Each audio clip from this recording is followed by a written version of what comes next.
everyone, and welcome to the celebration of Women's Entrepreneurship Day. I'm Chicago's ambassador for this wonderful organization, and it's so exciting to be here with my co-host of Kitchen Chat, Chef Jamie Larita. Thank you, Margaret. And we are here in the beautiful Middleby Residential Showroom in the Merchandise Mart, Suite 137, and I'm so glad you're joining us today.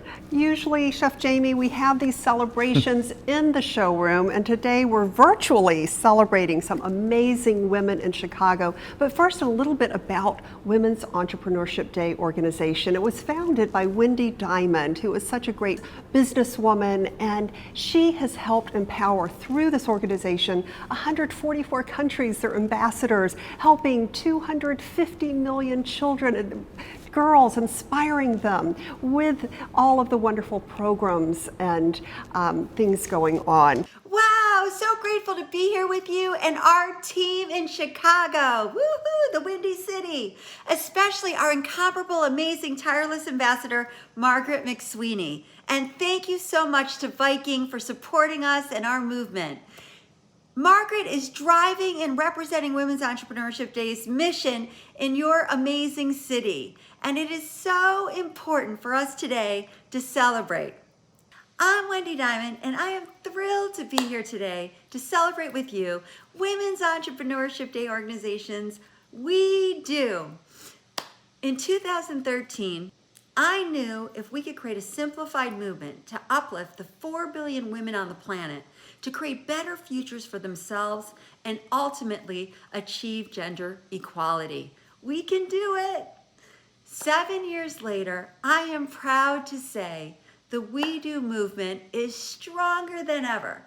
We have an army of over 300 global ambassadors who are volunteers and leading and celebrating our movement in 144 countries. We are empowering women and girls to become active participants in the economy by igniting a network of women leaders, innovators, and entrepreneurs to initiate startups, drive economic expansion, and advance communities around the world.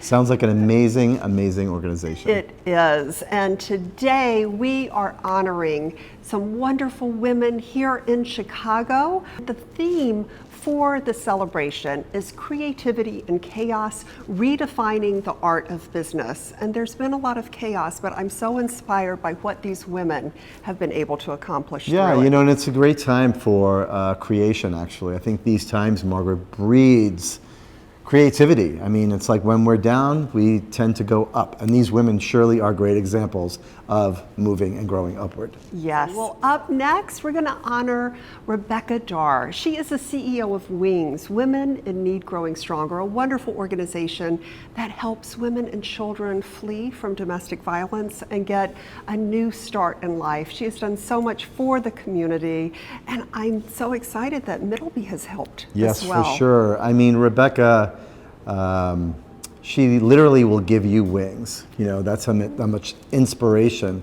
She is such an inspiration to this world, and I'm so grateful to have met her. Didn't we meet through? We met through Wings, yes. It's all because of you, Rebecca. It is. All because of Rebecca Darr and the wonderful accomplishments. So congratulations, Rebecca. Congratulations.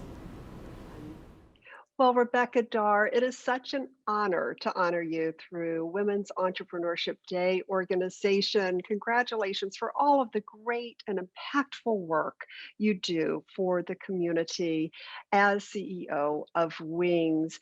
I know this has been a challenging time, and we're calling it Creativity and Chaos, Redefining the Art of Business. How has the pandemic impacted you?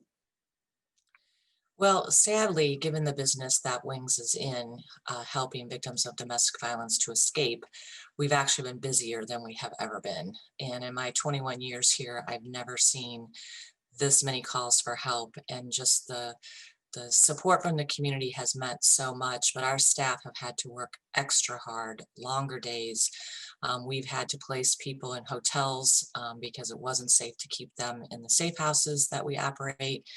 And so it has required a lot of creativity on our part. And then in addition to that, we have our resale stores that were closed down for a couple of months during the stay-at-home order. They've had to be very creative in how they reopened and how they respond to customers and to donors. So a lot of shifting had to happen. You know, we're in the people business and taking care of people. And so a lot of extra cleaning and trying to care for our staff as well as our clients. You've had a lot on your plate. So you've had to kind of change the approach. Do you see this as a long term or what? How are you adapting? Well, there have been some COVID silver linings, is what we are calling them. We have learned that our teenage population prefers to do their counseling sessions via FaceTime and Zoom. That's their comfort zone. And so they're probably going to continue doing that. We've also seen our parenting class participation really go up because people can do it from home or from the safe house or from a hotel room, wherever they're at. And also with our board, we have seen a higher level of engagement by doing our meetings virtually because people are not spending time driving to meetings and they can just jump on and participate and see each other. So those are some things that will continue long after this is over, and we're sure it's going to end at some point. But we've adapted some best practices that many people thought couldn't be done in the social work universe, that you always have to be in person, but we're finding that some people prefer this method, so we're going to continue to do it. That's great to bring them together. And as you were mentioning before, this time has probably impacted with an increase of calls. Have you seen that go up during this time of the pandemic? Yes, the Illinois statewide hotline saw a surge of 70% increase in calls in 2020 over 2019. And we're directly attached to that hotline. So those calls then get patched through to our team. And so we've been creative in going after new funding streams that came through the federal government, through the state, to be able to house more people in hotel rooms in response to that spike. But I can tell you, we are not touching the bulk of it is not being addressed. And so we're working hard with the city of Chicago and the mayor's office in collaboration with other domestic violence agencies, the CEOs of all of the nonprofits in the Chicagoland region, to come up with new creative and innovative ways to help people. And I will tell you, companies like Lyft have stepped up to provide free travel vouchers to help people get from their abusive situation to a safe shelter. And so it's been a lot of unique collaboration, private partnership that's come about as a result of this, which is a positive thing. Yes, and I'm so glad, on a side note, that Viking and Middleby Residential has been there for you in your kitchen. Absolutely. We cannot thank Middleby and Viking enough. We are needing to upgrade our kitchen in our safe house in Chicago.